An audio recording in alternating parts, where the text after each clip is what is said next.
Boa noite mais uma vez. Estamos aqui para o nosso segundo encontro da disciplina Ciência Política. É a quarta disciplina do bloco aí do terceiro período, né? Terceiro período. Desde já quero mandar um abraço aqui a todos os polos, Aquidabã, Aracaju, Carira, Laranjeiras, Lagarto, Maceió, Neópolis, Nossa Senhora da Glória, Nossa Senhora das Dores, Socorro e Umbaúba, né? Um grande abraço, uma boa noite, certo? Desejar que todos tenham desempenhado suas tarefas, né, no primeiro horário aí com sucesso. A intenção é de reforçar a parte de conteúdos com os senhores, né? E que vocês pudessem, enfim, estar dialogando aí também com outros autores, para não ficar preso tão somente ao livro propriamente do EAD, certo? Então, através desse jogo aí de palavras cruzadas, enfim, teremos aula hoje. No dia 7 a gente vai estar de folga, já que é feriado, e aí vocês vão ter um trabalho de campo, portanto vão ter aí aproximadamente 2 semanas, não 2 semanas fechadas propriamente, porque já na quinta-feira tem a apresentação desse trabalho, certo? Então quero também desejar a todos, boa sorte, que tenham sucesso aí na realização desse trabalho, tá? Que os tutores já passaram para vocês, alunos, enfim. Também saudando aí os monitores, estamos com 3 monitores, em 3 polos distintos, certo? Também estão aí ajudando a gente a fazer essa disciplina. É uma primeira experiência que a gente está tendo aqui com a monitoria. Quero também mandar um abraço, dar boa noite aos monitores, e dizer que já estão chegando aqui as primeiras mensagens, Maceió, através de Cristiane e alunos, Umbaúba, Joíra, dando também uma boa noite. Aquidabã marcando presença, boa noite a todos. Tutora Tereza Cristina, a Carira é a Paulina, Nossa Senhora da Glória, Viviane, e com o monitor Hélio, lá em Glória, certo? Lagarto, Lagarto, temos a tutora Jussara, mandando um abraço também, uma boa noite. Laranjeiras, Carol e alunas, tá? E Maceió, a monitora é a Célia, tá?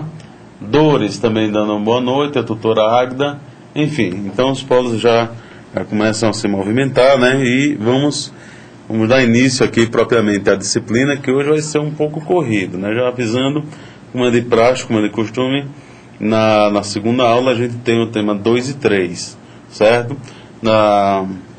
No tema 2 a gente vai estar vendo a ciência política, a formação da ciência política em comparação a outras ciências, como a sociologia, como a antropologia. A gente vai estar vendo também sobre o conceito de Estado, a formação do Estado, a origem do Estado. A gente vai estar trabalhando também um pouco sobre as formas de governo, sobre sistemas representativos. Então a gente fecha aí o tema 2, certo? E abrimos para a interação. Quando a gente volta, portanto, com o tema 3. Aí a gente vai tratar de autores clássicos da ciência política. A gente tem Maquiavel, do qual muita gente fala, fulano é maquiavélico, Enfim, a gente tem Maquiavel, a gente tem o Thomas Hobbes, E aí a gente começa, a partir de Thomas Hobbes, contratualistas, Aqueles que propõem a ideia de contrato social. Então nós temos Thomas Hobbes, John Locke, e Jean-Jacques Rousseau. Então hoje é um pouco corrido, certo? Segura aí na poltrona e vamos lá começar propriamente aqui a aula. Já antecipadamente, quero pedir um pouco de desculpa, eu estou um pouco rouco, A semana passada estava bem agasalhado, enfim, estava com febre. Passou a febre, mas estou um pouco rouco, Então a aula está começando, à medida que vai passando, a gente vai desgastando a voz, enfim, certo? Vamos fazer aí na medida do possível, para que os senhores também entendam, né? Enfim, certo? Então eu peço já desculpas antecipadamente por conta dessa rouquidão, tá? Mas vamos lá então, vamos começar aqui. Então na aula de hoje, o tema 2, a ciência política enquanto ciência social. O que a gente vai ver nesse bloco? A política na academia, né? A ciência política na academia, ou seja, na universidade. O Estado quanto à sua origem e função, as formas de governo e o sistema representativo.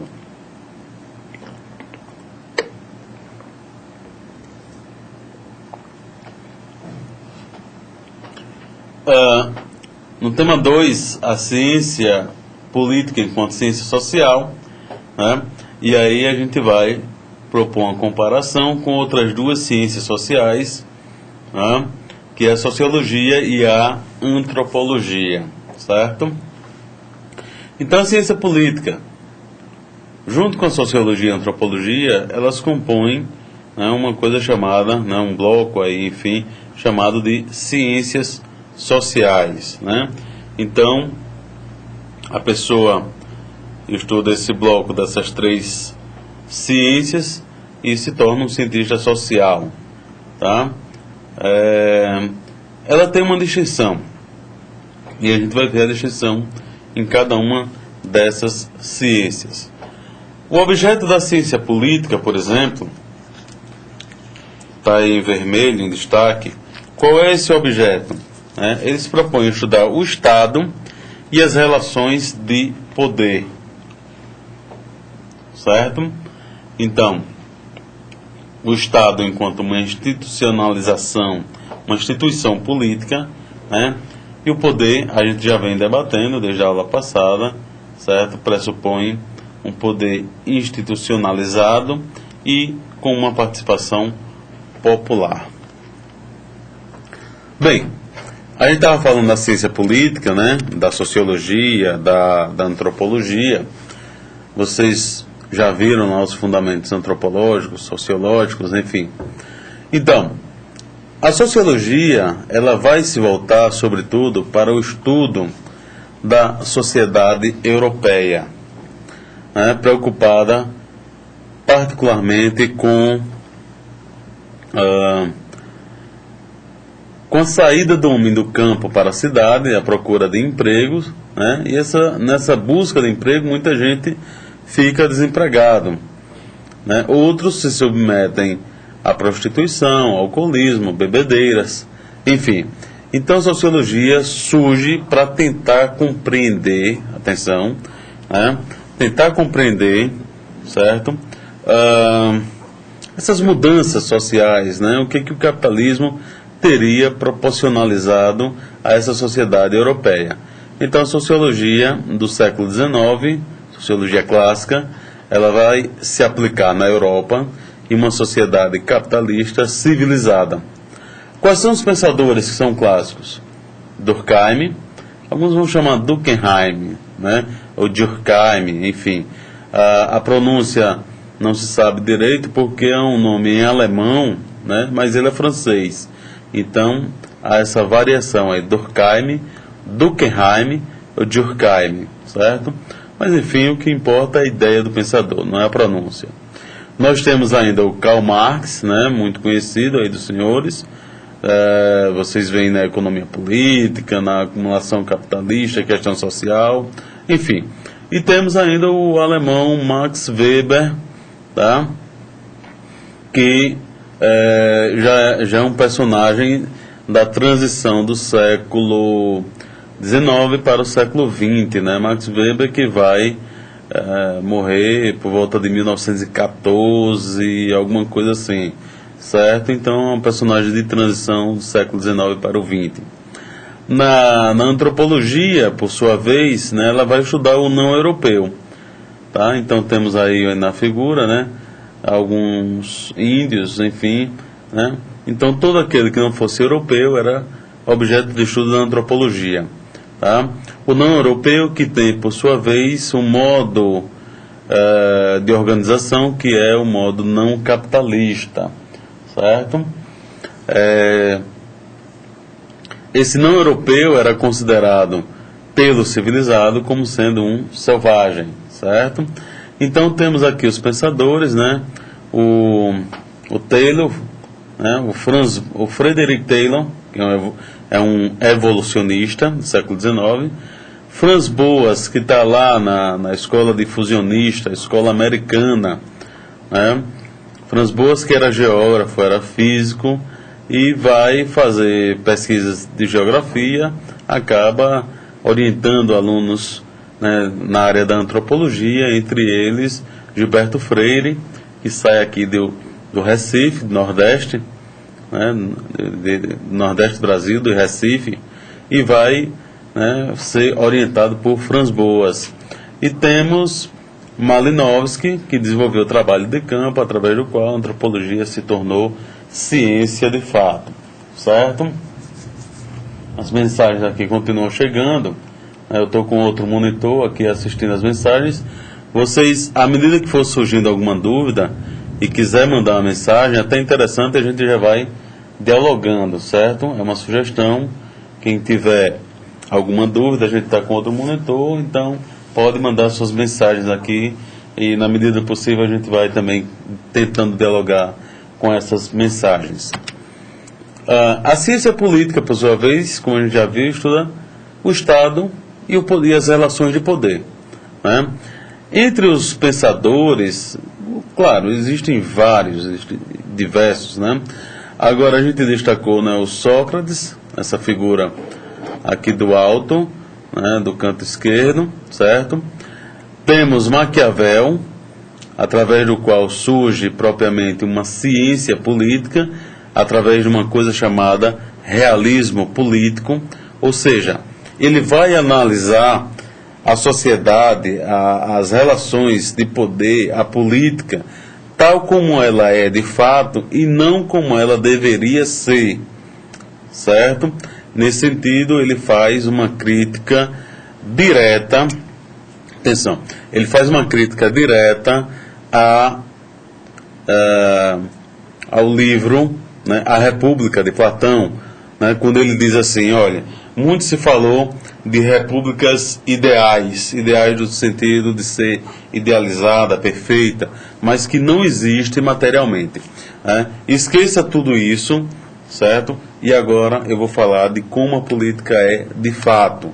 Com isso ele inaugura uma coisa chamada realismo político, que não havia, certo? Esse realismo político faz, por sua vez, surgir a ciência política. Ou seja, ela sai do campo das ideias, né, como era na República de Platão, como era na cidade, né, imaginada por Santo Agostinho, na cidade de Deus, onde não haveria desigualdades, enfim. Mas isso é um papo muito utópico. E ele diz, esqueça as utopias, vamos trazer para a realidade, para o plano, né, humano, as relações, né, aqui e não para o além. Então Maquiavel ele inaugura, né, o realismo político e com isso surge a ciência política, certo? Voltando aqui, temos aqui em cima, né, o Hobbes, certo? E temos Rousseau aqui, né, também contratualista, que vai propor a ideia do bom selvagem, certo? Mais para frente, né, nós temos Tocqueville, contemporâneos, ou, né, ainda hoje, enfim, nós temos Norberto Bobbio, enfim, uma gama de pensadores, certo? Se a gente for ficar aqui elencando, a gente não vai acabar nunca. Então vamos lá. Observação. Primeira coisa, tá? Estado, no sentido da ciência política, Estado como instituição, certo? É maiúsculo. A gente cansa de pegar provas, trabalhos, a pessoa bota Estado com E minúsculo. Então, cuidado. Cuidado por quê? Né? Estado com E minúsculo é estado de modo, certo? Ou, né, de espaço. Por exemplo, né, você pergunta assim, como tem estado? Como tem passado? Né? Nunca mais ouvi por onde tens estado, por onde tens passado, né? Por onde é que você anda, que nunca mais lhe vi, certo? Então esse é o estado de espaço. Agora, estado de instituição política, né? O E maiúsculo, certo? Vamos adiante. Então, só existe estado se houver o quê? População. Veja que isso vai estar quase que o livro todo, né? O Augusto César, que é o autor do livro, ele reforçou isso bastante. População, território e governo, certo? Então vamos imaginar o Brasil. O Brasil tem a população, né? A população brasileira, certo? Que aglomera aí os cidadãos, seja ele brasileiro ou não, né? A pessoa que vem de fora, que mora aqui, que trabalha aqui, enfim, não um jogador que vem, sei lá, da Argentina, que vem do Uruguai, da Europa mesmo, e vai trabalhar. Quer dizer, ele faz parte da população, certo? Ele vota, ele tem os direitos reconhecidos, enfim, então essa população. Ele está dentro de um território que compreende um espaço, uma delimitação geográfica, né? E essas pessoas, esse território é regido por um governo. Entramos aqui nas diferentes concepções de Estado. Na filosofia, em Platão, lá no início, né, um sistema utópico, certo? Então, o Estado era um Estado ideal, idealizado, né, na República de Platão, a igualdade, certo? Na sociologia, em Max Weber propõe uma análise do Estado como uma burocracia racional, certo? E aí ele vai explicar o quê? Por que os reis faliram? Porque os reis empregavam as pessoas por consideração, por afinidade, por amizade, certo? E eles, na empresa capitalista, você emprega por mérito. Como é que você emprega uma pessoa? Através de análise de currículo, através de concursos. Então você emprega pela competência, tá certo? O que acontece? Através dessa metáfora, Max Weber, ele vai dizer então o seguinte: olha, os reis absolutistas, os reis, né, faliram porque empregava por amizade, e a amizade nem sempre é competente. O Estado que eu proponho, o Estado moderno, o Estado burocrático, deve empregar pela competência. Como é que você analisa a competência? Através de concursos, certo? Então é essa a ideia que está em Max Weber, né? Através de uma burocracia racional, tá? A ideia de burocracia também não é uma ideia de burocracia que vai emperrar o processo. É uma burocracia, ao contrário, né, que vai fragmentar o poder, certo? Então, por exemplo, se você dá entrada num processo, em um recurso, e lá você tem uma via branca, uma via azul e uma via amarela, certo? Eu trabalho com a via amarela. Eu não sei para onde vai a via branca nem a via azul, tá? O que acontece? Quem está com a via branca não sabe para onde vai a azul nem a amarela. O que há nesse contexto? Há uma distribuição igualitária de poderes, certo? Então, isso evita com que uma pessoa só saiba para onde vai todas as vias e manipule todo o processo. Entendido? Então, quando ele fala em burocracia, não é que ele está propondo que vai emperrar o Estado. Ao contrário, certo? A burocracia, ela vem para agilizar o processo através da divisão de poderes, tá? Voltando aqui então à imagem. Uma terceira perspectiva é a perspectiva do direito. Temos aí Hans Kelsen, tá? Onde ele propõe o Estado como uma ordem relativamente centralizada dentro de um domínio espacial, né, e dentro de um tempo. certo? Então, o Estado, ele exerce uma ordem dentro de um tempo e de um espaço. Se o Estado pressupõe, veja aqui novamente, então, né, eu disse no slide anterior que o autor do livro, né, ele citou isso várias vezes, né? Então temos aqui, o Estado pressupõe pessoas, território, certo? Um território. É verdade que dentro desse território nós temos vários outros territórios, aí temos os estados, e dentro dos estados nós temos outros, né, territórios, que são os municípios. Dentro dos municípios nós temos os bairros e por aí vai, certo? Então, o que é Estado? Pessoas, territórios e organização política, certo? Presos a uma coerção. Essa coerção é exercida mediante a lei, a Constituição, a lei, enfim, certo? Então, veja, Montesquieu, lá em 1748, ele propôs a ideia de Estado dividido em 3 poderes: executivo, legislativo e judiciário, que é essa ideia que nós temos hoje. O que ele queria com isso, né? Ele queria dividir o poder, né, de modo a evitar aquela ideia lá do Luís XIV, né, quando ele disse que o Estado sou eu.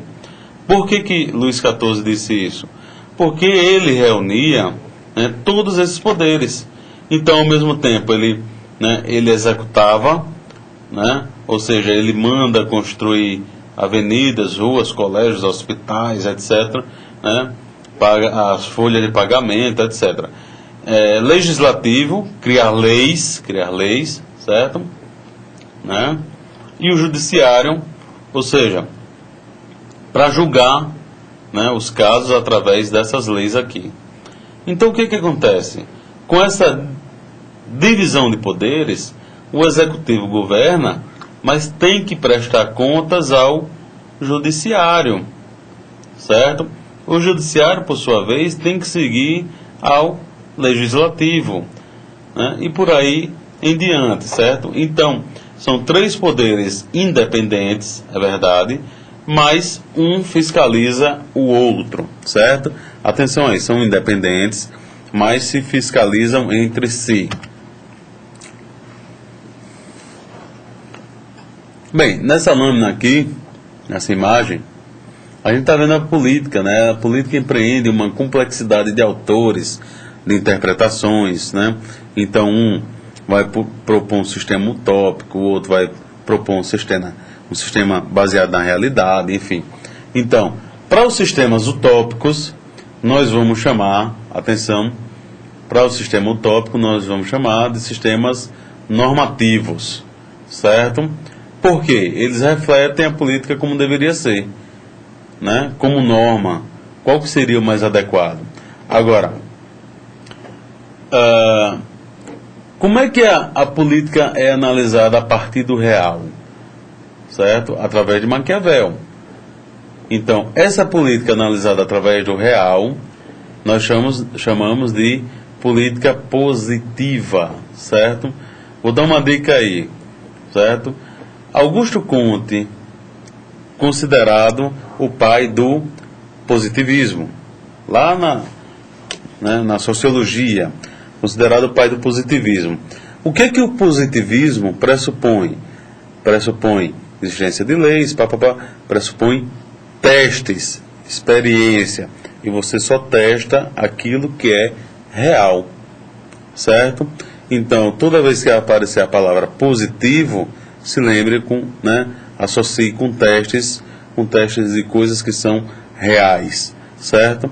Então, normativo para aquilo que deveria ser e positivo para aquilo que é de fato. Voltando, né? O Estado, para Weber, ele pode ser definido, portanto, como um monopólio do exercício da força, certo?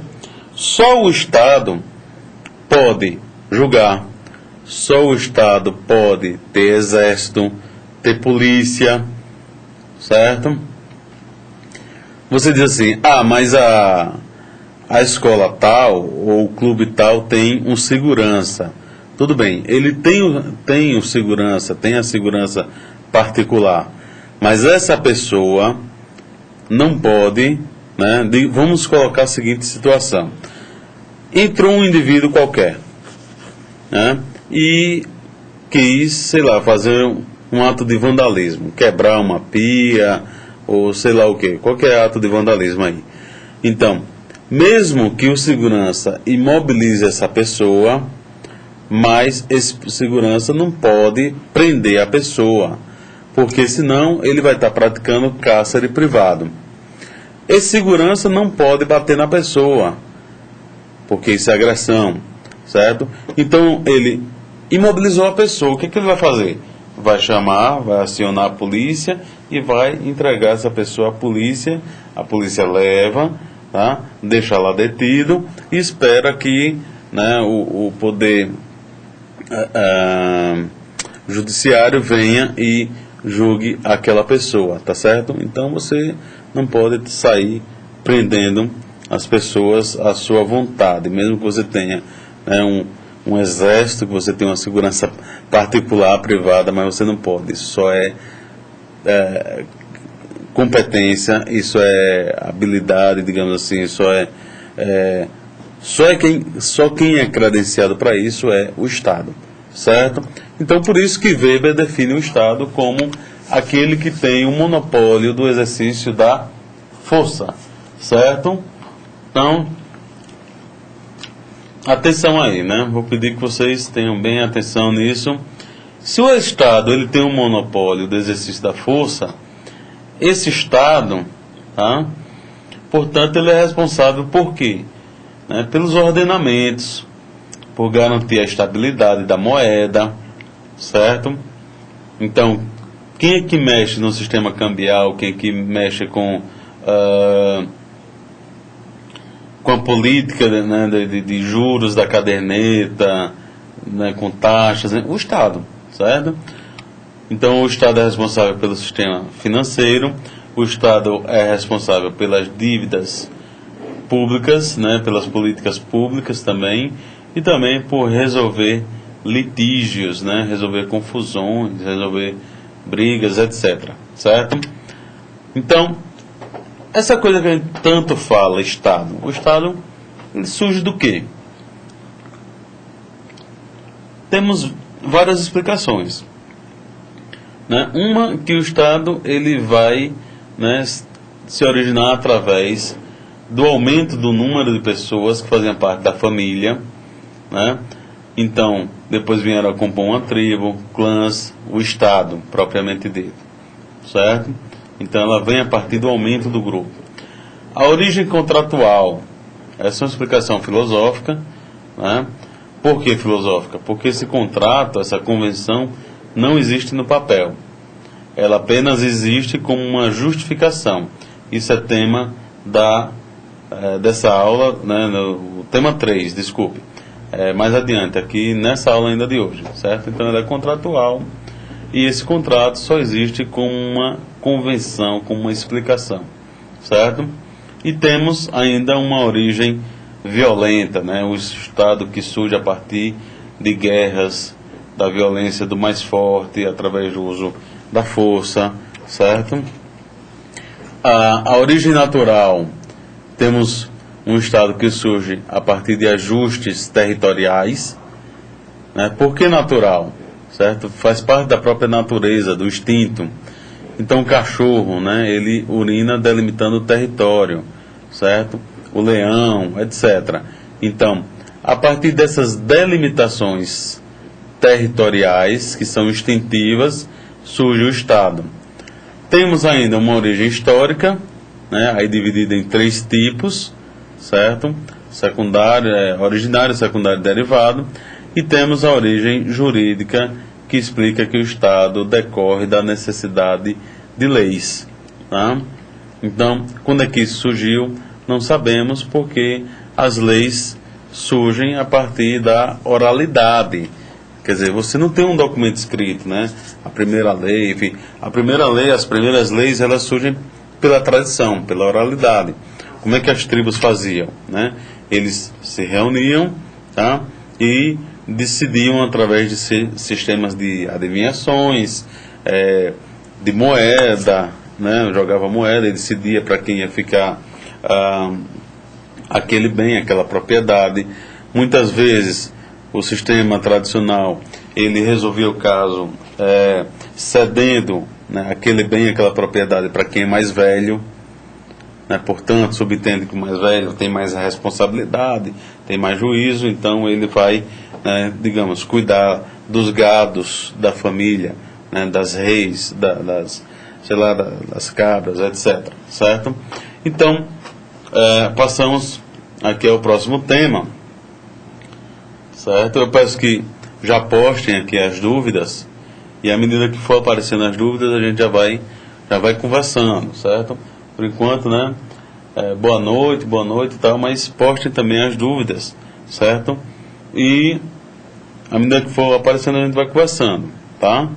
Eu já vou abrir aqui para as dúvidas, mas vou continuar falando para dar conta de todo o conteúdo, certo? Então, voltando.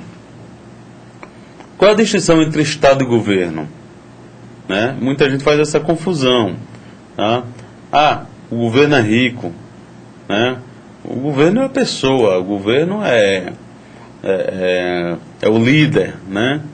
É o governo que é rico, né? ou é o Estado que arrecada esses tributos? Às vezes a pessoa depreda um patrimônio público, pincha o patrimônio e diz: o governo pode. O governo tem dinheiro, quando faltar dinheiro ele cria imposto, certo? Então vamos conversar um pouco aí sobre essa distinção. A instituição política é composta de 3 elementos: população, território e governo, certo? O governo, por sua vez, ele precisa, né, de um atributo, que é a soberania, para poder governar. O que é soberania? A soberania é a autonomia, é a independência, certo? Para poder governar. Lógico que esse governo não governa sozinho, à sua vontade. Né? Como a gente já viu, existe uma divisão de poderes, tá? Mas ele tem relativa autonomia. Portanto, estamos diante de um governo soberano, certo? Um governo que não tem soberania é um governo que está submetido, por exemplo, né, digamos assim, no sistema, vou exagerar para que vocês possam entender, uma relação histórica, né, colônia e metrópole. O governo da metrópole, ele tem autonomia, mas o governo da colônia, ele simplesmente recebe ordens e repassa, certo? Então, Brasil e Portugal, quando o Brasil era colônia de Portugal, o Brasil simplesmente recebia essas ordens, né, e repassava isso, tá? Então, esse governo não é um governo soberano, porque ele não tem autonomia. Ele simplesmente recebe ordens de outro. Para ser um governo, precisa que o governo seja soberano, que ele haja independentemente e que tenha uma autonomia, certo? O governo, por sua parte, né, faz parte do Estado, e este é seu representante direto, certo? Quais são as formas de governo que nós temos? As formas de governo podem ser definidas como? Através de quais critérios? Pelas instituições políticas e pela divisão de poder, certo? Então, o sistema de governo, né, é a maneira pela qual o poder político é dividido e exercido no âmbito do Estado. No nosso modelo, nós temos legislativo, executivo e judiciário, certo? Perceba que se a forma de governo ela é dada pelas instituições e pela divisão de poder, tá? Vamos então estudar um pouco e comparar monarquia e república, adotando esse critério aqui, divisão e instituições. Tá? Vamos lá. Vamos começar pelo parlamentarismo. Desculpe. Parlamentarismo. O poder executivo depende do apoio direto e indireto do parlamento. para ser instituído e governar. Onde é que nós temos parlamentarismo? Nós temos na Inglaterra. Nós temos na Inglaterra uma monarquia parlamentarista, certo? Então, a rainha, ela funciona como uma figura ilustrativa. Quem governa de fato é o primeiro-ministro, certo? Então, quem governa na Inglaterra é o primeiro-ministro. Agora, todas as situações, né, ritualísticas, ou seja, inaugurações, receber chefe de Estado, tal, quem recebe é a rainha, mas quem governa é o primeiro-ministro. A esse sistema chamamos de parlamentarismo, certo? Então veja, né, a divisão de poderes. Você tem um poder ritualístico e você tem um poder de quem governa. Por outro lado, o presidencialismo, o presidente da República, ele é o próprio chefe do governo e também o chefe de Estado, certo? Então, ele tanto recebe, né, as pessoas, ele é uma figura ritualística, como também ele governa esse próprio Estado. É o caso, né, daqui do Brasil, certo? O que é que nós temos também? Semipresidencialismo. Então, o chefe do governo, o primeiro-ministro, e o chefe do Estado, o presidente, né, eles compartilham o poder executivo. Veja, voltando aqui um pouco. Quem governa nesse modelo? Primeiro-ministro. Quem governa no presidencialismo? O presidente, que é o chefe de Estado, certo? No semipresidencialismo, né, o governo ele está dividido entre o chefe de governo, certo? E o chefe do Estado, ou seja, entre o primeiro-ministro e o presidente, tá? Onde é que nós temos isso? Nós temos isso na França, é o caso do governo francês, certo? Então, uma tabela clássica que nós temos, né, aí nos livros de ciência política, de filosofia política, enfim, e que está também no livro, né, no nosso livro, quais são os critérios para que a gente possa avaliar um governo, se esse governo é bom ou ruim? Quais são as formas boas? Quais são as formas corrompidas? Certo? As formas boas, puras, elas, entendam, elas visam o bem comum. As formas impuras visam o bem individual. Então a monarquia é o governo de um que visa o bem comum, certo? Portanto, é uma forma boa, segundo esses critérios. A tirania, os governos tiranos, né?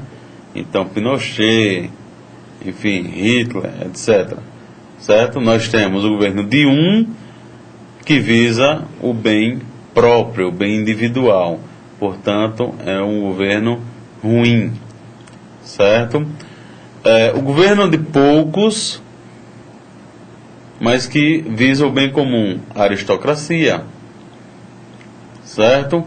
Governo de poucos que visa o bem de si próprio, ou desse grupo, oligarquia. O Brasil já viveu esse sistema oligárquico? Sim. Sabe quando? Né? Na política café com leite. Quando havia um revezamento, né, entre os principais governantes e o presidente, uma hora era eleito o presidente, né, originário de São Paulo, certo? Portanto, café, e outra hora era de Minas. Então, se revezava no poder São Paulo e Minas, e os demais estados não poderiam, né, não tinham acesso, porque esses dois estados monopolizavam o acesso à presidência da República, certo?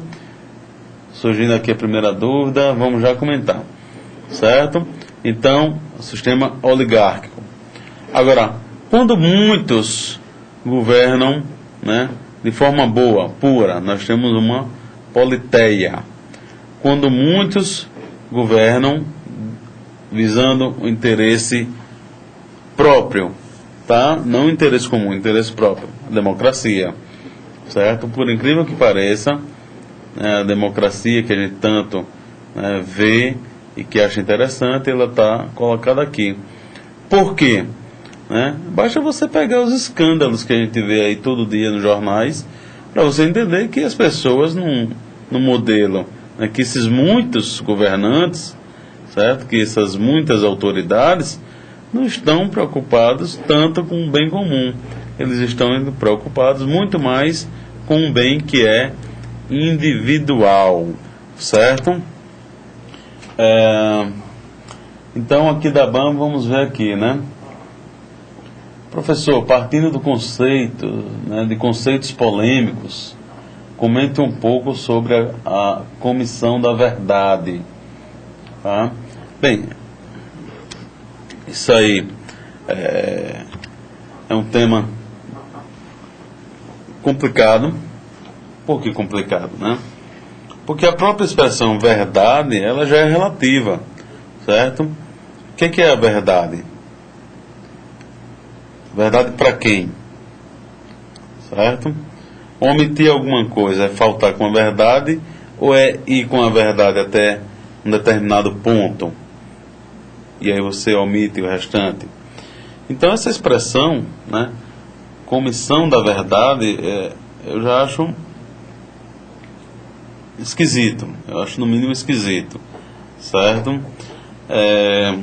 Outra coisa, que essas comissões, enfim, roda, vira. A gente teve o escândalo de mensalão, a gente tem escândalo da telefonia, de empresas que passa a ser de uma determinada pessoa, nem de um grupo, de uma pessoa, como a gente acompanhou aí, roda e vira, e esses escândalos não se chega a uma verdade propriamente, não se chega a uma punição, não se chega, enfim, certo? A um ponto, a um veredito.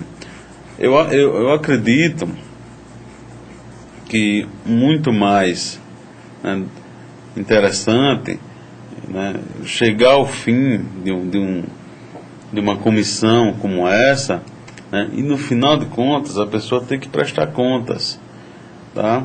Então, quanto que você devolveu? Aliás, desculpe, quanto que você desviou, quanto que você sonegou de imposto, quanto que você fez isso, aquilo, outro, tal, você vai devolver, você vai pagar ao Estado. A pessoa diz, não tenho, confisca, faz confiscos, enfim, certo? Agora, você pega, por exemplo, como a gente teve há um tempo atrás, aquele escândalo, há um certo tempo, já tem um tempo, da questão da Previdência Social, aquela senhora, enfim, que desviou o dinheiro e foi comprovado e tudo, no final das contas, ela presa, conseguiu fazer um vestibular, foi aprovada e tinha abertura para ir estudar e vir, que é um direito dela, é um direito de qualquer um, é verdade, certo? Mas onde é que foi parar esse dinheiro? Será que ela devolveu alguma coisa, certo? Não se devolveu, não devolveu nada, ficou dito pelo não dito. Então fica se instalando comissões para tudo que é lado, Tá aí o debate mais recente, essa questão aí do Cachoeira, da influência que tem em determinados governos, em determinados estados, enfim, fica aquela troca de acusações, certo? E a gente cansado de não ver chegar a um veredito, tá? E isso vai colocando a política em descrédito, pelo seguinte, lamentavelmente, no Brasil a gente tem uma prática muito ruim, mas muito praticada, uma realidade muito praticada, certo? Qual é essa realidade? A pessoa, os grupos, os partidos, enfim, eles vão desviando, faltou dinheiro, o que a gente faz? A gente aumenta a tributação, a gente aumenta o imposto para poder, ou cria, certo? Por exemplo,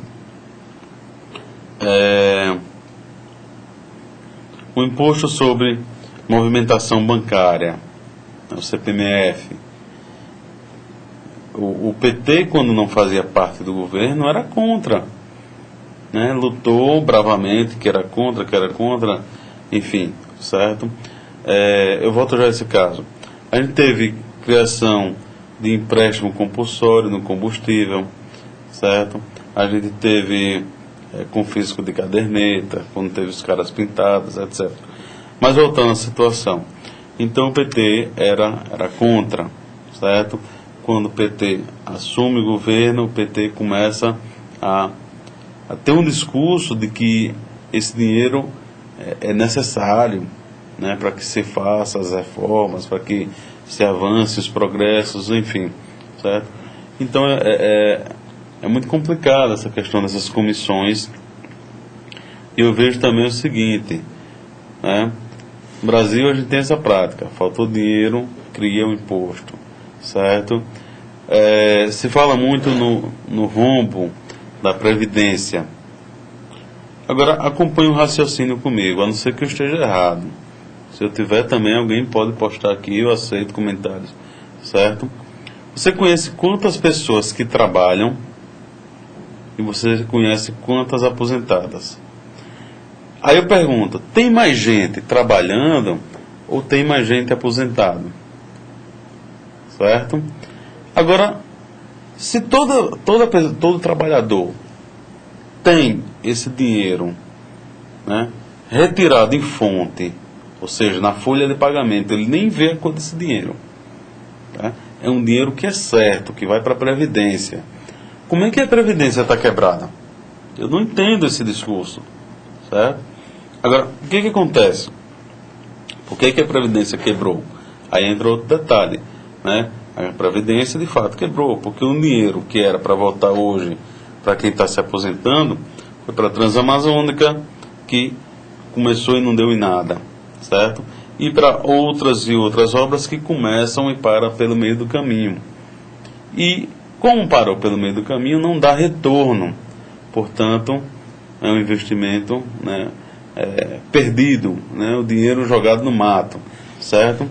Então, lamentavelmente, eu não vejo com bons olhos. Eu acho que é mais uma comissão entre tantas, certo? E que o que eu queria ver de fato era esse dinheiro ser devolvido, se não plenamente, mas pelo menos uma parte desse dinheiro, a metade, 70%, 80%. Mas fica se rodando aquilo ali, né? A pessoa vai para um depoimento, se nega a falar durante 2 horas e fica por isso, certo? Por outro lado, ele também não é obrigado a falar, então já que não é obrigado, chame. E infelizmente não vejo com bons olhos não, certo? Vamos lá.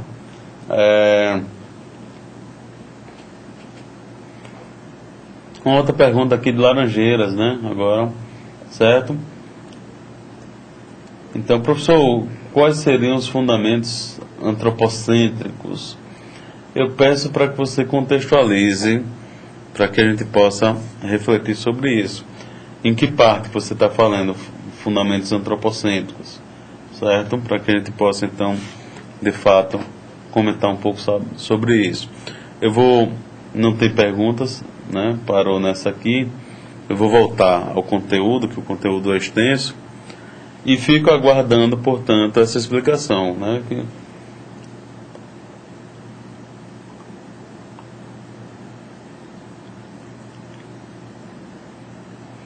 O que significa esse fundamento antropocêntrico? Veja, o antropocentrismo, ele vem com o Renascimento, certo? Ele vem a partir de Maquiavel. Quer dizer, na época de Maquiavel, certo? Ele vem na época de Maquiavel. Então, esse período é o período chamado de Renascimento. O que está renascendo? A razão. A razão que existia na Grécia Antiga, no tempo da filosofia, essa razão ela é colocada de lado, né? Durante a Idade Média, nós temos as explicações através da religião, da vontade de Deus, certo? E meados do século XV para o século XVI, essa explicação religiosa ela começa a ser colocada de lado e os teóricos começam a se voltar para a razão lá da Grécia. Então veja, todo o centro do universo gravitava na vontade de Deus. Deus era o centro do universo, né? Porque a gente tinha um sistema religioso para explicar tudo, certo? Só que com o Renascimento e a razão, né? Então há uma tentativa de colocar Deus de lado, ou seja, Deus cuida da parte espiritual, religiosa. É importante, mas dentro do aspecto religioso. Agora, para o que a gente quer, para o que a gente se propõe, a gente precisa da matemática, a gente precisa de um pensamento racional, certo? A gente precisa de ter o homem como centro, né? O antropos é homem, certo? Por que isso? Porque eles estavam navegando, né, no mundo, certo? E nessa navegação eles vão então precisar mapear isso através daquele sistema cartesiano que a gente estuda na matemática, né, o plano X e Y, certo? Então as cartas de navegações. Então veja, carta de navegação, matemática, coordenada cartesiana, certo? Isso não depende da vontade de Deus. Isso depende muito mais de uma inteligência humana, de uma racionalidade que é humana, certo? Então, Deus é importante, certo? E digo mais, por que é importante, né? Mesmo querendo, né, negar esse peso, muitos autores, né, Descartes, por exemplo, né? Descartes pensa, né, ele vai explicar, a Terra é redonda. Por que é redonda? Porque ela é criação de Deus, Deus é perfeito, Ele criou tudo, nesse tudo está a Terra, portanto a Terra é perfeita. Qual é a forma geométrica perfeita? Veja a matemática. Qual é a forma geométrica perfeita? Né? Circunferência. Por que a circunferência? Você pega o raio da bicicleta, né, e bote para qualquer lugar. Ele serve para qualquer lugar. Agora, nessa imagem que vocês estão vendo aí, né, projetada no monitor, pense esse ponto aqui que a gente está vendo, tá? Esse ponto em relação a isso aqui é uma distância. Esse ponto em relação a isso aqui, olha, atenção, já é outra distância, não é a mesma distância. Portanto, o retângulo não é perfeito, o quadrado não é perfeito, o triângulo não é perfeito, certo? O círculo é perfeito. Você pega o raio, tá? E ele vai ser igual para qualquer lado, tá? Mas por que ele é perfeito? Porque é uma criação de Deus. Então vejam, embora eles estivessem negando, mas eles partem do pressuposto que é a existência de Deus. Em Thomas Hobbes, certo? Thomas Hobbes vai propor a origem do Estado, uma origem contratual. Então, qual é a figura do Estado? O Estado é representado através de um monstro bíblico. Que monstro é esse? O Leviatã. Então, o Leviatã, que é um monstro bíblico, né, de um lado ele tem um cajado. Quem usa o cajado? O velho, né, o velho que precisa de apoio. Então ele está dizendo o quê? Olha, é alguém que tem experiência, maturidade, tem juízo. E do outro lado, a força, cajado e força, certo? A força é representada pela espada. Então, segurança, experiência no cajado e força na espada, certo? Onde é que ele foi buscar essa imagem? Na Bíblia, certo? Então, esses pensadores, embora tivessem querendo um outro viés explicativo, certo? Que é um viés, né, a partir do qual você coloca o homem como centro. E aí nós temos o antropocentrismo, certo? Está entendido? Antropocentrismo, portanto, é o homem como centro do universo, tá?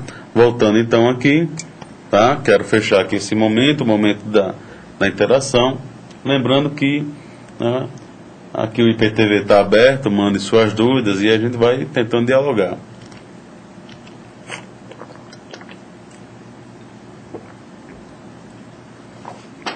Maquiavel. Então aí inaugura, aí começa, certo? Marque aí no seu texto. Aí começa a ciência política propriamente dita. Quem foi esse personagem, né? Maquiavel, ele foi contemporâneo de Leonardo da Vinci, Cristóvão Colombo, Martim Lutero, tá? Então veja o período, né? Um período aí de peso, certo? Ele assistiu à ocupação da Itália por Carlos VIII da França, né? O rei da França invadiu a Itália, certo? E derrubou o governo dos Médicis. Quando foi isso? 1494, certo? Pouco tempo depois, ele vai exercer cargos diplomáticos, né, entre o período de 1498 a 1512, tá certo? Depois, os Médicis voltam ao governo, tá? E prende Maquiavel, porque ele fazia parte de um grupo, né, contrário, tá certo? A gente entra já nesse detalhe. Então, na época de Maquiavel, a Itália tinha aproximadamente 80 mil habitantes, e desses, né, mais ou menos, apenas 1000 tinha participação na política, certo? Então veja, Maquiavel, ele assistiu, ele está nesse contexto, né, ele vê o governo do Médici cair, certo? Ele vai participar, né, do próximo governo, ele vai exercer um importante cargo político, certo? E aí depois esse governo cai, tá? O que acontece? Com a queda desse outro governo, que é o César Borgia, certo? Então ele volta, né, os Médicis voltam ao governo, certo? E com isso Maquiavel é preso. Depois de algum tempo ele consegue liberdade, ele vai para a praça, né? Enfim, ele tinha pequenas propriedades, vivia do aluguel dessas propriedades, enfim.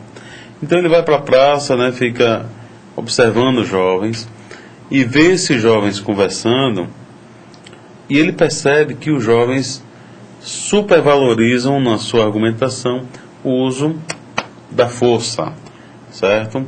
Então, no discurso desse jovem, ele percebe, né, que há um elemento primordial no discurso, que é o uso da força. E aí ele tem a sacada e vai, né, qual a correlação entre política e força, e uso da força, certo? Ele vai analisar, portanto, aquele período que ele esteve, né, ali no governo, tá? E vai construir a obra O Príncipe, através do qual vai surgir propriamente a ciência política. Ele inaugura isso dizendo: muito se falou de repúblicas imaginadas, ideais, perfeitas. Esqueça tudo isso. Eu vou falar de uma república que pode não ser a melhor. Eu vou falar de um governo, de uma política. Você pode até não gostar, mas é a política como ela é de fato. Então surge daí a ciência política, certo? Voltando. Então o Maquiavel, ele está vivendo um período, né, como a gente já colocou aqui, Cristóvão Colombo, enfim. Então, as grandes navegações, a aurora do capitalismo comercial, né, que vocês viram lá na economia política, certo? Como o capitalismo mercantil, mercantilismo, né?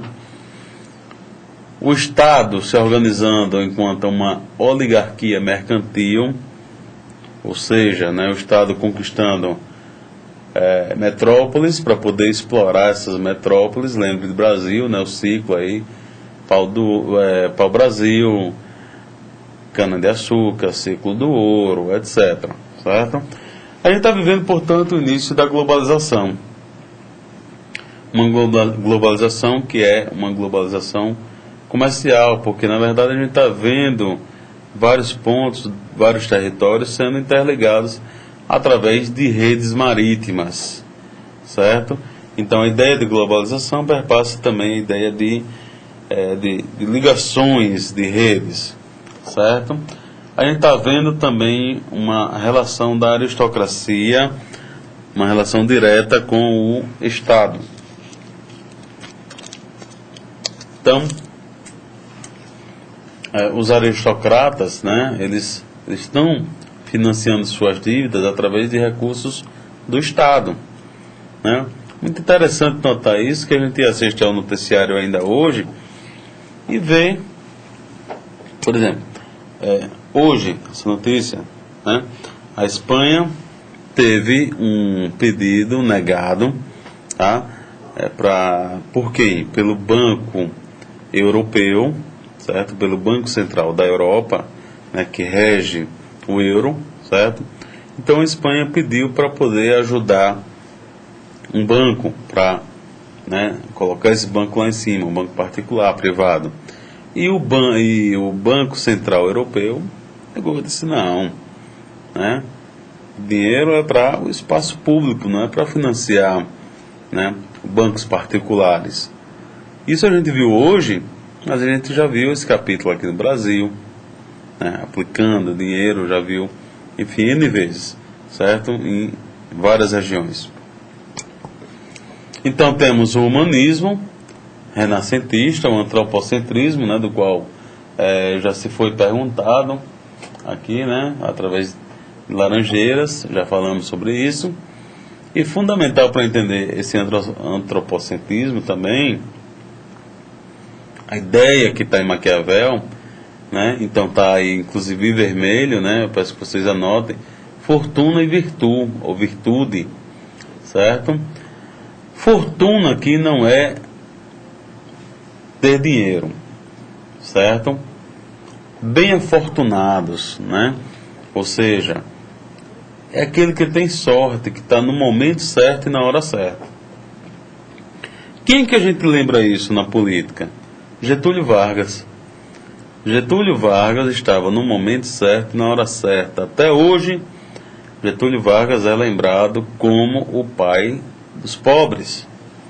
Porque foi Getúlio Vargas que instituiu a carteira assinada, 13º, férias, etc, etc, etc. Né? Lembrando, Getúlio Vargas estava no momento do estado do bem-estar social, tá? Então, nada mais natural que Getúlio Vargas propor esse tipo de ação para o Estado. Conclusão: Getúlio Vargas é um cara bem afortunado, ou seja, ele está na hora certa e no momento certo, certo? Agora, ele está na hora certa e no momento certo porque é um cara que tem virtudes. O que é ter virtude ou virtudes? É aquele cara que se qualifica, que se prepara, está preparado para aquele momento, tá? Então, por exemplo, vou exagerar e botar um assunto que não tem nada a ver com a ciência política, tá? Mas você se preparou para um concurso, você estudou, certo? Logicamente, quem estuda tem, né, mais probabilidade de acertar a questão.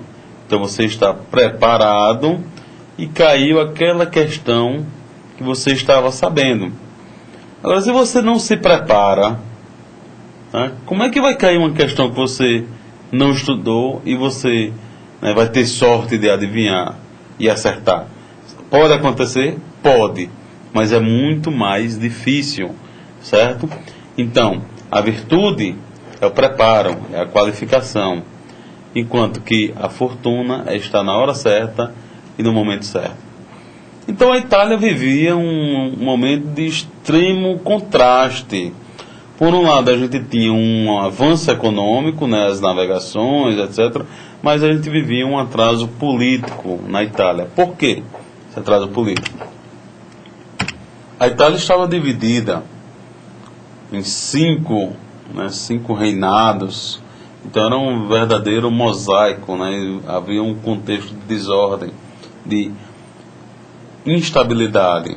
Nós tínhamos Nápoles ao sul, né, o Estado papal, certo? Controlado pela igreja no centro. Ainda no centro, Florença, que é onde Maquiavel viveu. Ducado de Milão ao norte, e também ao norte a República de Veneza. Então ficava mais ou menos da seguinte forma, certo? Muito brevemente, para a gente não demorar muito: Milão, Veneza, Florença, estados pontificados, Roma aqui, certo? E Reino de Nápoles, tá? Então César Borgia estava aqui em Florença, e aqui em Florença que viveu também Maquiavel, certo? Então, já falamos também aqui, em 1494, a ocupação de Carlos VIII e a queda do governo Médici.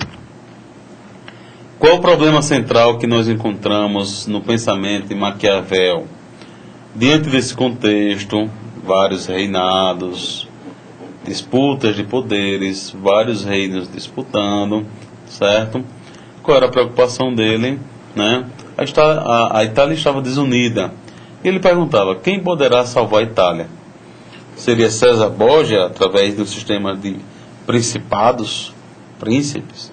Ou Lourenço de Médici, através da República? Certo? Então ele, né, exerceu o cargo durante esse período aqui, esse governo, certo? Esse estava no poder, Médici estava no poder, perde o poder, Borgia entra no poder, e com isso Maquiavel vai exercer cargos políticos. Lourenço de Médici volta ao poder e Maquiavel então é preso. É esse o contexto, certo? Então, fatos e eventos. Quais são as teses que Maquiavel vai desenvolver? Certo? Não existe poder sem um Estado. Sem um Estado. Então, só existe poder e Estado. Certo? O verdadeiro Deus da política não é um Deus moral. Certo? Então, ele desvincula a política, atenção, ele desvincula política e moral. Política não tem nada a ver com moral. Política é jogo de forças, certo? Maquiavel é um autor materialista. Por que ele é materialista? Porque ele analisa a sociedade, a política, como ela é na sua realidade material, certo? A política surge como uma disciplina positiva. O que é positiva? Que vai estudar aquilo que ela é, de fato, e não como ela deveria ser normativa, tá vendo? Então, aquilo que é e aquilo que deveria ser. Então, com Maquiavel, passamos a ter uma ciência política, né, uma política positiva. E não há qualquer sentido, né, da história, certo?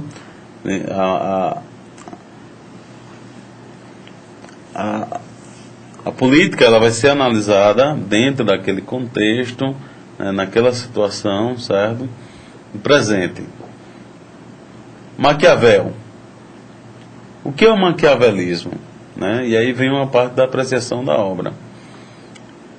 O Príncipe, que é a principal obra de Maquiavel, foi colocada no Índex. O que é o Índex?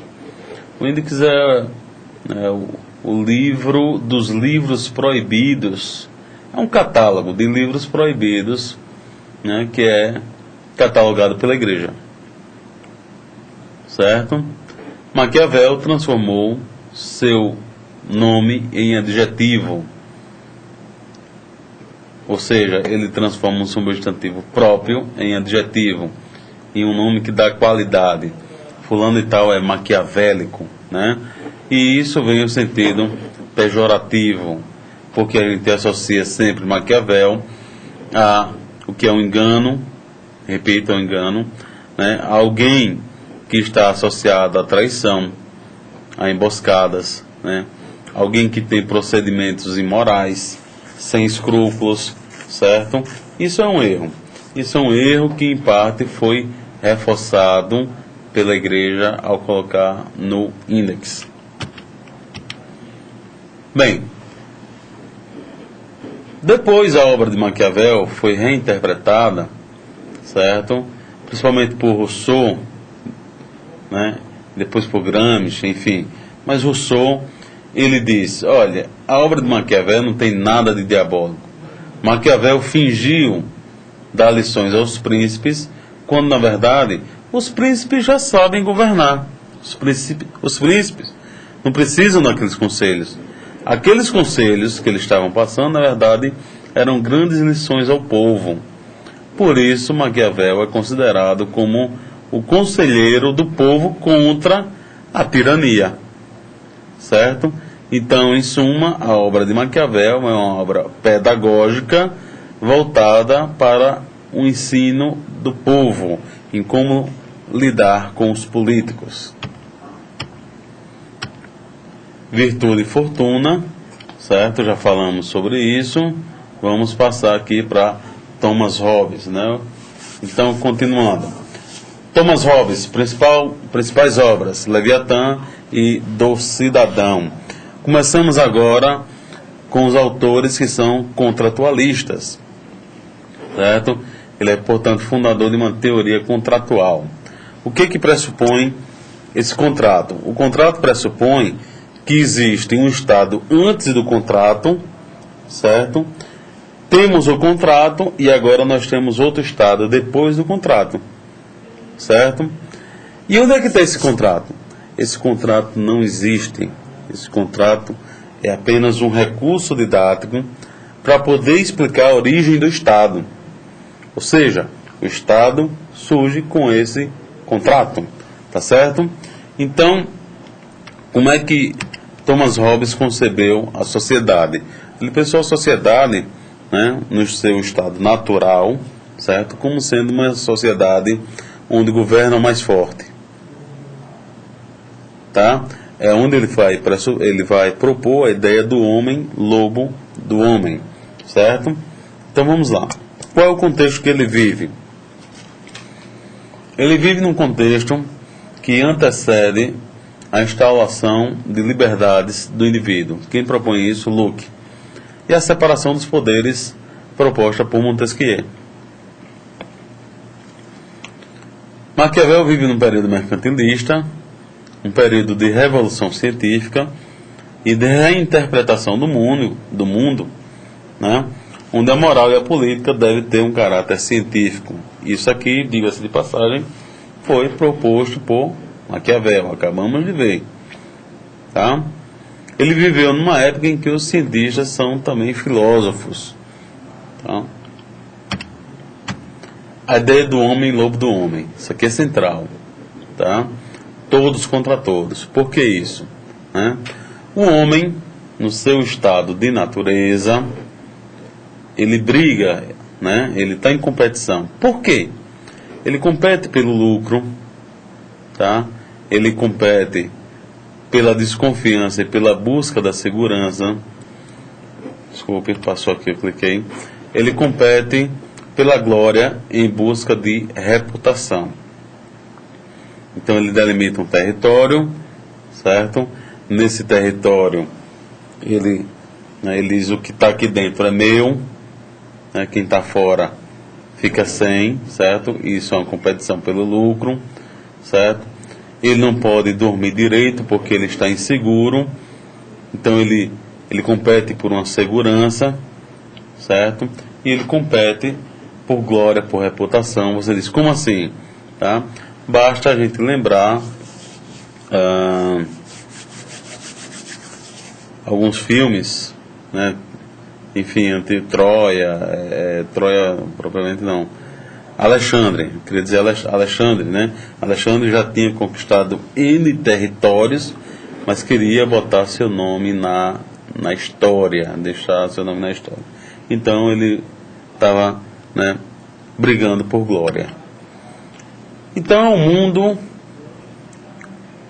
onde há uma prevalência dos instintos de autopreservação, né? Um mundo marcado pelo medo da morte, marcado pela insegurança.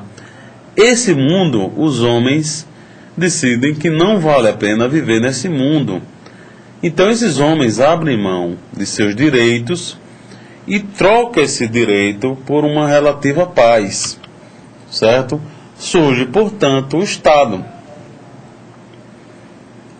Então eu abro mão de minha liberdade e delego isso a um rei. O rei, né, ele é um representante do Estado, certo? Ou ele é o próprio Estado, como vai dizer Luís XIV. E esse Estado, por sua vez, né, reúne essas liberdades individuais e, em troca, ele deve me dar alguma coisa. Ele deve me dar paz, certo? Paz para que eu possa dormir tranquilamente, sem o temor, sem o medo de que alguém entre na minha casa e venha a tentar contra a minha vida, tentar me matar, enfim, certo? Então esse é o estado, né, de guerra, o estado conflituoso lá em Hobbes, é o estado da natureza. Então o Estado deve impor uma ordem por meio de leis. Para isso, só o Estado detém o monopólio do uso da força, entenda-se, polícia, justiça, leis, tribunais, etc. Já falamos sobre isso, né? Você não pode prender alguém porque você não é a polícia. Então, quando você prende alguém, você está fazendo cárcere privado, certo? Você pode imobilizar e entregar essa pessoa à polícia. Agora, o que compete ao soberano, né? Então, ao soberano é atribuído o poder absoluto. Ele tem o poder total, pleno, inclusive sobre vida e morte de seus súditos, certo? Quer dizer, ele tem todos esses poderes para uma única coisa, para poder manter a paz, certo? Chegamos aqui ao segundo autor contratualista, é o John Locke, também estudado lá na economia política, enfim, na acumulação capitalista e outras disciplinas, né? O Locke, ou Locke, depende aí de quem esteja falando, enfim, ele é considerado como pai do empirismo. O que é o empirismo? O empirismo é o uso dos sentidos, né, através do qual você concebe o mundo, você consegue experiência. Então eu conheço uma música porque eu escutei. Qual é o sentido? A audição. Eu conheço o gosto do doce porque eu provei. Qual é o sentido? Paladar, e por aí vai, certo? Então, o Locke, né, pai do empirismo, pai do liberalismo político, ele propõe uma democracia representativa, certo? Então, as cidades cresceram, não tem como você botar 1.000 pessoas, 100.000 pessoas numa praça para debater um assunto. Então o que você faz? Você elege um representante.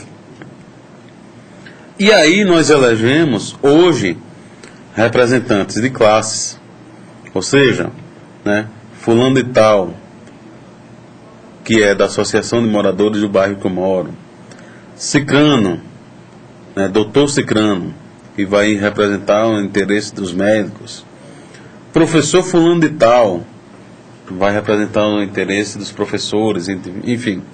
Então, o que é que nós temos? Uma representação. Nós temos uma democracia representativa.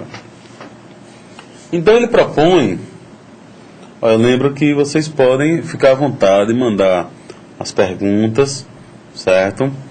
Aí falta o John Locke e o Jean-Jacques Rousseau, para a gente, certo? Então vai ficar um pouco imprensada para a gente fazer interatividade, mas vocês mandem as perguntas. Eu estou acompanhando aqui, tá? A última postagem foi de 9/14, mas está em aberto, eu estou acompanhando. Vamos lá. Então, o objetivo do Estado, segundo Locke, né, legitimar a Constituição do Estado moderno, a saber, ou seja, qual é essa Essa Constituição é uma Constituição, né, liberal, burguesa, certo? Então ele vai dizer o seguinte, acompanha aí, que aí é o centro para entender a ideia do liberalismo e o centro para entender a ideia em John Locke.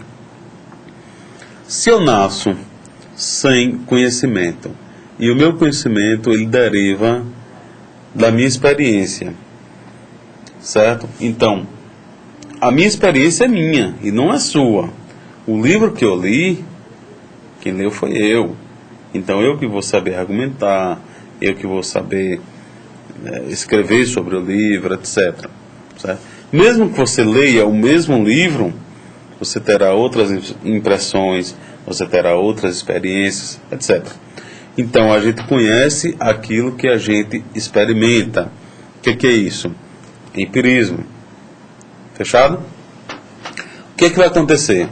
Então veja só, ele vai dizer o seguinte: se eu trabalho, se eu acordo cedo e trabalho, nada mais natural que eu vá acumular. Então por que eu vou trabalhar e vou acumular e vai vir outro que não trabalhou e vai levar aquela minha propriedade? Certo? Então o que ele está defendendo, na verdade, né, é a ideia liberal, a ideia burguesa, certo? Por que liberal? Vou dizer um jargão do senso comum. A gente diz muito assim: Deus ajuda quem cedo madruga, né? Só que tem gente que acorda às 5 da manhã, trabalha 8 horas, 10 horas, 12 horas por dia e não acumula nada, certo? Deus esqueceu desses daí? Não. É porque a gente tem um Estado que é liberal, certo? Que vê a lógica do lucro. Quer dizer, o capitalismo ele está pautado na desigualdade.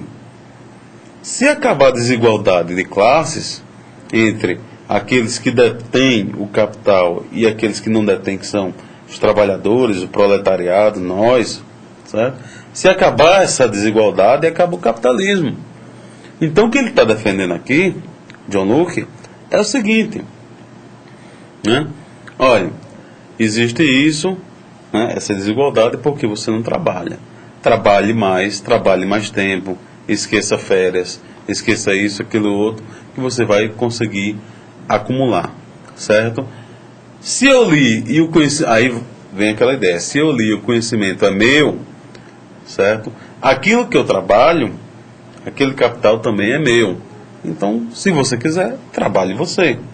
O que é isso? É uma lógica liberal, burguesa, certo? E que tem um ponto. O governante agora, ele não tem mais aqueles poderes totais, plenos, absolutos que tinha lá em Hobbes, certo? Quem é esse governante? Esse governante é alguém que está a serviço da comunidade.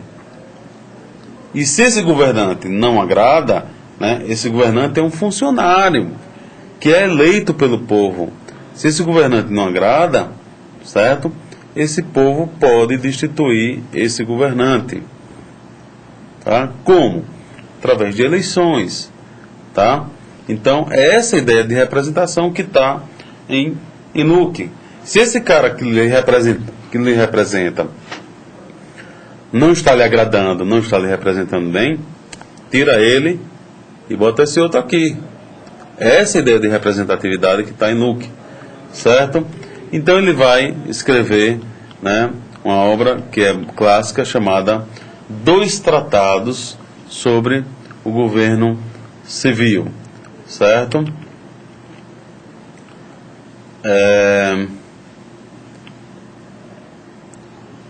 Ainda sobre Locke, quero mostrar isso aqui para a gente poder compreender.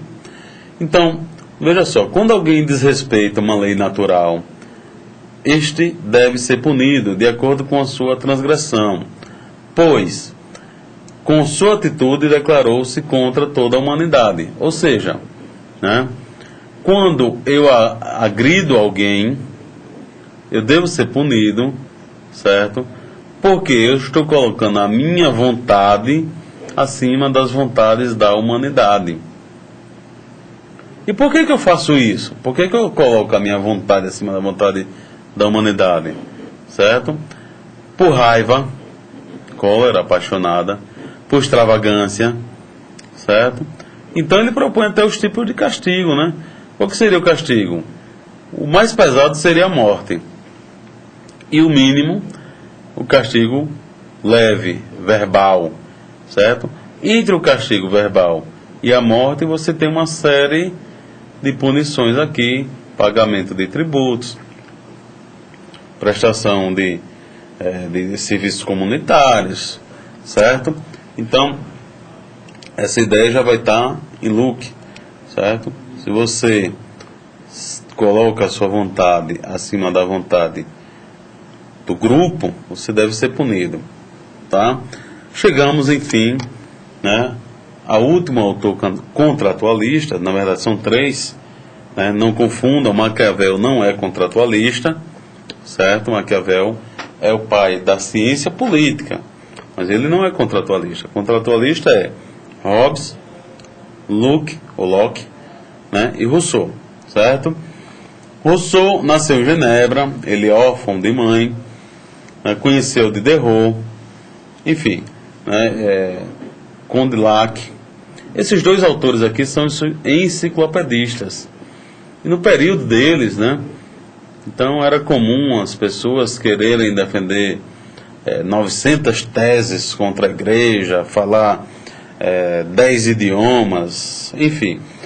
A ideia de enciclopédia, como a gente tem hoje, enciclopédia Bassa, enciclopédia britânica, enfim, essa ideia de enciclopédia vem desse período e vem desses autores, tá certo? Então esses caras são enciclopedistas, ele conheceu, tá? Ficou muito encantado, mais adiante ele vai romper com esses enciclopedistas. E a partir do momento que ele rompe, ele propõe, né? Ele escreve o contrato social e o Emílio. O contrato social clássico na ciência política e o Emílio é um clássico da pedagogia, certo? Qual é o ponto em comum entre esses dois aqui, certo? Então veja só, no Emílio ele vai tirar a autoridade do professor, aspas, veja, aspas, certo?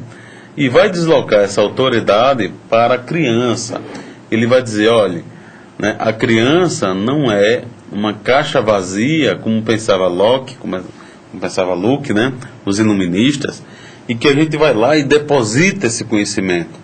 A criança tem suas experiências, a criança tem seu ritmo, certo?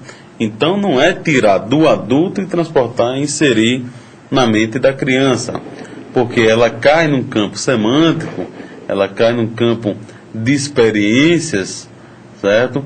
De cotidiano, de relações familiares, que é próprio de cada criança. Então a criança A pode entender de determinada forma, a criança B vai entender de outra forma e assim sucessivamente, certo? Então veja, ele tira do professor, né, e atribui uma importância ao aluno. Nesse ponto de vista aqui da política, ele tira da autoridade política e vai atribuir importante papel para o povo, certo? E ele propõe, portanto, uma ideia de vontade geral. Anote aí, vontade geral é a palavra-chave em Rousseau, certo? O que seria essa vontade geral? Tá? Então, veja só. Vamos falar aqui, a vontade geral. Primeiro eu quero dizer o seguinte. O estado de natureza em Hobbes é um estado de conflito, certo? O estado de natureza em Locke é conflito, mas em Rousseau não é de conflito, é de relativa paz. Por que paz? Entenda-se. Ele leu as cartas dos viajantes, tá? E percebeu que os índios, Pero Vaz de Caminha, por exemplo, é um viajante, né? Manuel de las Casas, outro viajante, enfim, Pero Vaz de Caminha, que é o mais conhecido entre nós.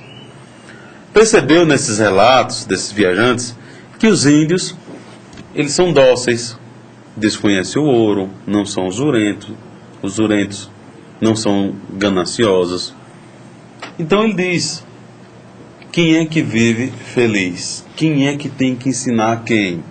A gente, europeu, civilizado, a gente deve aprender com esse que a gente chama de selvagem, certo? Com esse que é o outro.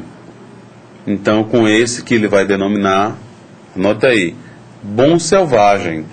O selvagem é bom porque não é usurento, não é ganancioso, certo? Vive feliz. Vive 50 anos e o europeu tinha em média de vida, expectativa de vida 30 anos, portanto o índio vivia muito mais tempo. A cárie não existia entre os índios, é uma doença que é trazida pelo branco, pelo europeu, entre outras tantas doenças, certo? Então a gente tem que aprender com o índio, segundo Rousseau, porque ele é bom, tá? Então veja, o índio é bom, a criança é boa, o povo é bom. O povo deve ditar suas regras, suas leis, certo? Tá aí uma ideia de vontade geral. Vamos lá. Então ele propõe: o contrato social é um acordo entre membros que reconhece, né, a autoridade igualmente sobre todos. Autoridade, né, de um conjunto de regras, de um regime político, né, ou de um governante. Então, todos, aqui é todos, reconhecem essa autoridade. Para o direito, o contrato é todo acordo entre vontades, firmado entre partes.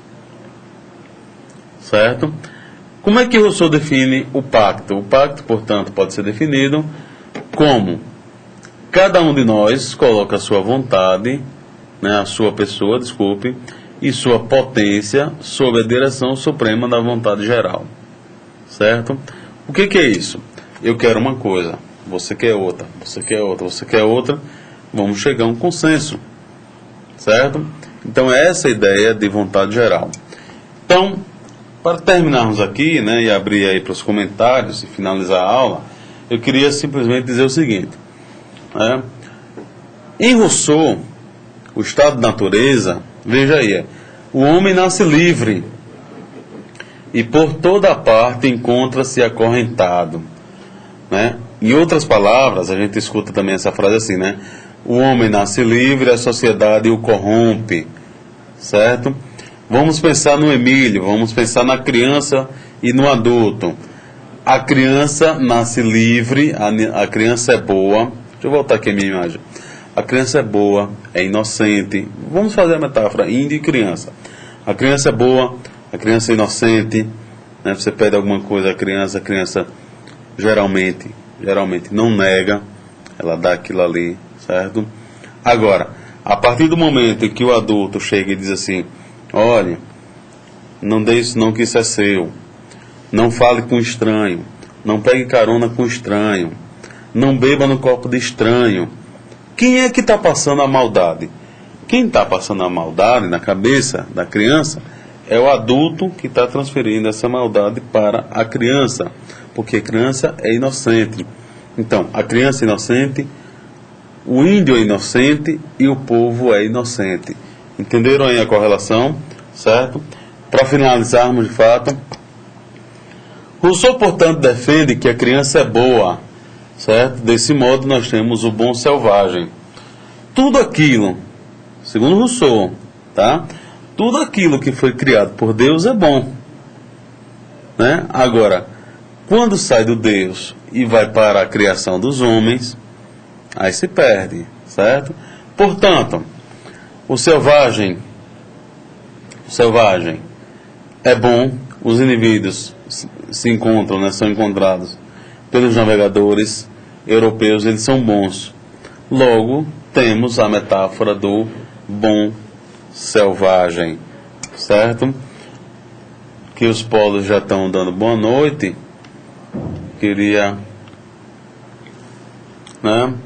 Alguém tem algum comentário, alguma dúvida, enfim, certo? Então, Neópolis, né? Boa noite a todos. Nossa Senhora da Glória, boa noite, certo? Foi corrido hoje, foi corrido, certo? Tereza Cristina, lá de Aquidauana, boa noite. Maceió também, boa noite, finalizando também o trabalho, certo? Eu vou finalizar apenas com essa imagem, tá? E já dando boa noite, quem tiver interesse, dá uma olhada aí, copia, eu vou, né, deixar aí durante 1 minuto. É um resumo geral desses 3 autores, certo? Então, Hobbes, né, todos contra todos, um estado de insegurança, um contrato de submissão e um governo que é absolutista, certo? Em Locke, os direitos naturais, fonte da propriedade e da liberdade, direito à vida, à liberdade, certo? Qual é o problema em Locke? A vigilância em excesso. Você tem medo de perder a vida, a propriedade, então você precisa de vigilância. Esse medo cede espaço para a legislação, para a lei. E aí temos uma cidadania passiva. Locke propõe um governo que é um governo liberal. E Rousseau, tá? O estado de natureza não é um problema, porque ele vive em relativa paz. Relativa. Se fosse uma paz completa, não precisava do Estado, mas é relativa. Qual é o problema dessa relativa paz? É que algumas pessoas são egoístas, certo? E, portanto, não respeitam a vontade que é geral. Então, para resolver esse conflito, né, precisamos de um governo democrata que atenda à vontade geral de seus cidadãos, certo? Com isso, Nossa Senhora das Dores também, Carira, enfim, todos aí desejando boa noite, tá? Grande abraço e até mais, até a próxima.